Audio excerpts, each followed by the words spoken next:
Good morning, this is Emily Norma, your host on the Hot Topic in Fresh News. Today, on the 6th of November, 2023, we're here with some pressing news. In the Middle East, Jordan launches an airdrop of essential medical supplies to its field hospital located in the besieged Gaza Strip. Tragically, Lebanon reports the killing of 4 civilians during an Israeli airstrike in South Lebanon. In a risk-averse move, the UK has temporarily pulled some embassy staff from Lebanon due to the escalating war between Israel and Hamas militants. Jordan's King Abdullah II shows his support for the Palestinians and condemns the Israeli strikes in Gaza. As the conflict reaches its 31st day, Israel claims Hamas militants have captured at least 240 hostages since the attacks began on October 7th. The Israeli military continues its regular bombardments on the Gaza Strip, causing significant casualties. Over in Lebanon, an Israeli strike on a car kills 3 children and their grandmother. The Israeli military justifies this strike by suspecting the vehicle of transporting terrorists, while investigations on the presence of civilians in the vehicle are ongoing. Lebanon's caretaker prime minister deems the attack a heinous crime. Hezbollah, the Iran-backed Lebanese group, retaliates by firing Katyusha rockets at a town in northern Israel. Good morning, everyone. This is your host, Emily Norma, and today, I'm joined by David. Hello, listeners. We're here every day on the Hot Topic in Fresh News. Be sure to subscribe and hit the notification bell to stay in the loop with all the latest developments. Now, let's get straight to the hot topics.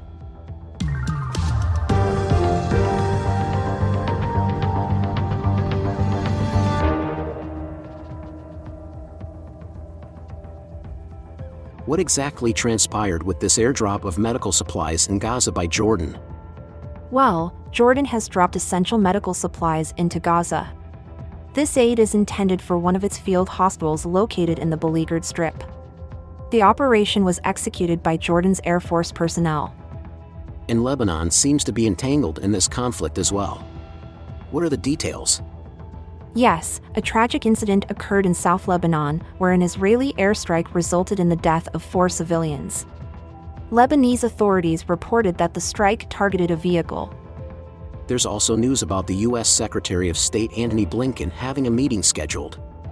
Can you elaborate? It's been said that Secretary Blinken will meet with his Turkish counterpart, though the specifics of the upcoming discussions remain undisclosed at this time. And the British Foreign Office made a significant move in Lebanon. What does that entail? Due to the escalating conflict between Israel and Hamas, the UK has decided to temporarily withdraw some of its embassy staff from Lebanon. They cited the worsening security situation as the reason for this action. Has the UK made any recommendations for its nationals residing in Lebanon? Absolutely. The British Foreign Office has urged any remaining British nationals in Lebanon to leave the country while commercial flights are still operational. So, the conflict is not solely centered around Gaza? Correct. Lebanon's Hezbollah group and Israeli soldiers have been exchanging fire since the start of the war, adding another layer to an already complex situation. I must say, it's surprising to see how much this conflict has escalated. The intertwining of nations, the tragedy of civilian casualties, and the geopolitical maneuvers, it's all very alarming. Jordan's king made a strong statement following the airdrop. Can you share it with us? Indeed, the king expressed his commitment to supporting the Palestinians, stating, "This is our duty to aid our brothers and sisters injured in the war on Gaza," and assured that Jordan will always be there for our Palestinian brethren. Jordan also took diplomatic action against Israel, correct? That's right. Jordan made the decision last week to recall its ambassador to Israel and requested the Israeli ambassador to stay away, in protest of the strikes in Gaza, which they describe as a humanitarian catastrophe. And the conflict in Gaza continues? It does. As of today, the conflict has been ongoing for 31 days. Israel reported that Hamas captured at least 240 hostages during the October 7th attacks in southern Israel. The casualty count is staggering. Over 1,400 people were killed in those attacks, according to Israeli figures. And what about the figures from Gaza's side?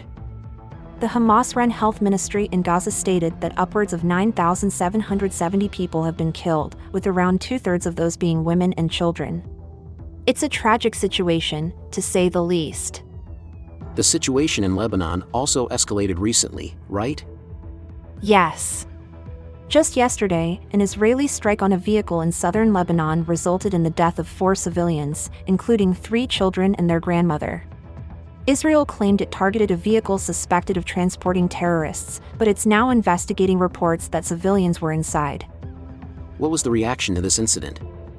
In response to the strike, the Iran-backed Lebanese group Hezbollah retaliated by firing a barrage of Katyusha rockets at the town of Kiryat Shmona in northern Israel. Truly, this is a complex and troubling situation that's continually evolving. Thank you all for joining us today on Hot Topic and Fresh News. We've delved deep into the ongoing conflict in the Middle East, doing our best to provide clarity and insight into this complex situation. Your time and attention are truly appreciated. If our show contributes to your understanding of world events, please hit subscribe and activate notifications so you're always in the know. And remember, sharing is caring. Let your friends and family in on our discussions. If you have any thoughts or questions, we'd love to hear them in the comments section. And remember folks, we're your daily dose of current affairs analysis. Set a reminder and don't miss an episode. In fact, there's a very intriguing topic on the horizon. But I won't spoil the surprise. Just keep an eye on our channel. Again, thank you for your time and for choosing Hot Topic and Fresh News for your news analysis. We can't wait to share our next episode with you. So until next time. Stay in the loop, keep your eyes on the news, our channel's content will amuse.